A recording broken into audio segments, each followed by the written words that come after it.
Oh, hi, I didn't see you there. Hey, Jordy, did you know that we're on other platforms too? Really, like Spotify, Apple Podcasts, YouTube, and if you would like to talk to us, Discord and Reddit. Yeah, and if you're watching on YouTube, you should subscribe too. Thank you.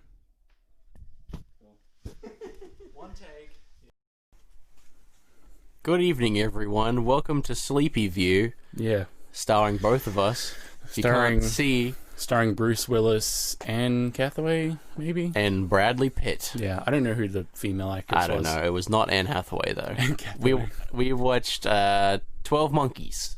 Yes. And it was a very strange movie, and I do believe that is one of the reasons why we are both so tired, because it's one of we always tend to find movies that don't stop from start to finish, and this is no exception. This movie just bombards you with different shit and timelines just from the start of the movie to the end, and you'll be happy to know that the ending is fucking terrible. At one point, I was like, I feel like I've been watching this movie for my entire life. Yeah. I was born here and I I'm actually going to had die the here. exact same feeling. It was I was just stunned. I was literally I don't know what happened. Like at one point I just woke up, I guess. It's because this movie has so much constant information being poured into your brain. But it's not even like primer. Like it's the exact level to hook you and put you into like a sedative state of like, I can't riff on it because I'd miss information. Yeah. But it's not too much information to overwhelm me. It's the perfect amount of information to keep me along. Yeah, so I guess, in a way, the movie did its job very well.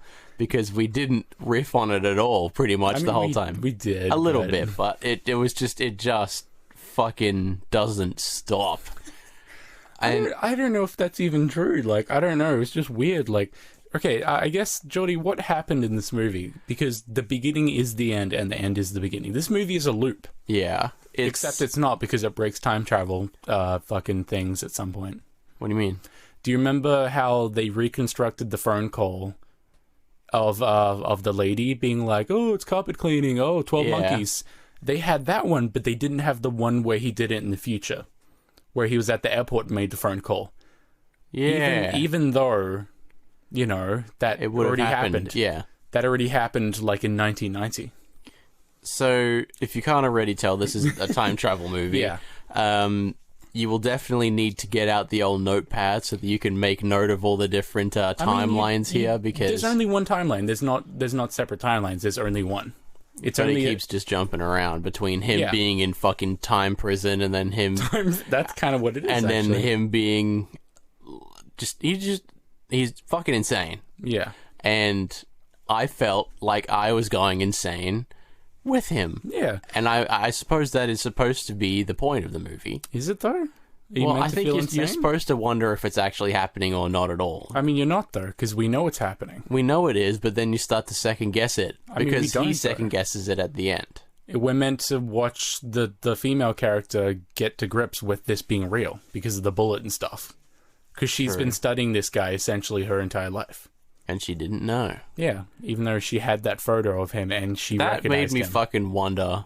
Like, if you had that photo and you studied it enough to write a book about it, surely you would have fucking recognized it. Well, why the ever-loving fuck would you ever correlate that? Like, this guy looks like this thing that I studied ages ago and from fucking 1912 or whatever. Yeah, it must be the same guy, you know? Yeah, exactly. Clearly hasn't aged a day in that time. You wouldn't make that connection because that's not typically a thing that could ever happen in reality. Yeah.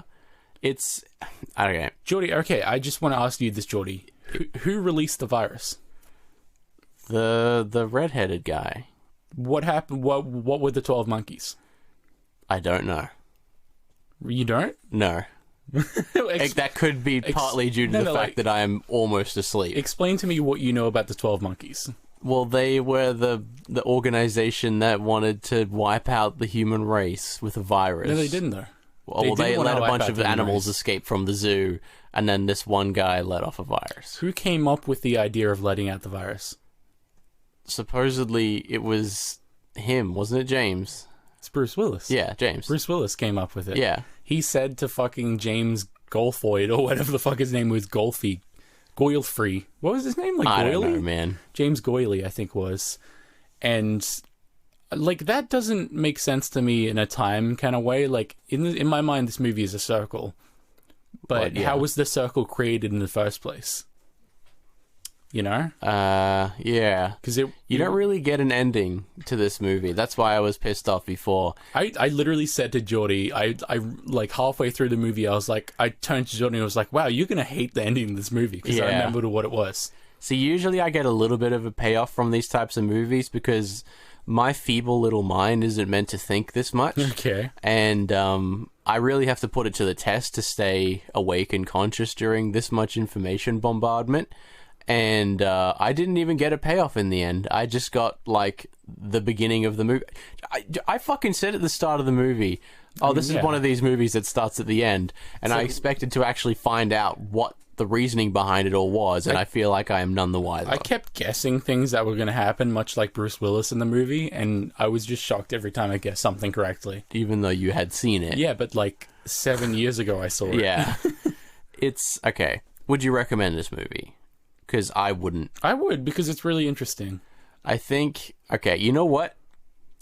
Ask me again when I'm not delirious, and I would probably give you a different answer. Okay, yeah. Maybe I will watch it again when I'm not delirious. You'll give a different answer every time I ask you this. That's true. You probably will, yeah. Okay. At this point in time, in this timeline, I will say no. I wouldn't recommend it. Your answer is a time-dependent function. It is. It very much is, because right now I don't even feel like I am saying words properly. Yeah. But I don't have much else to say about this movie.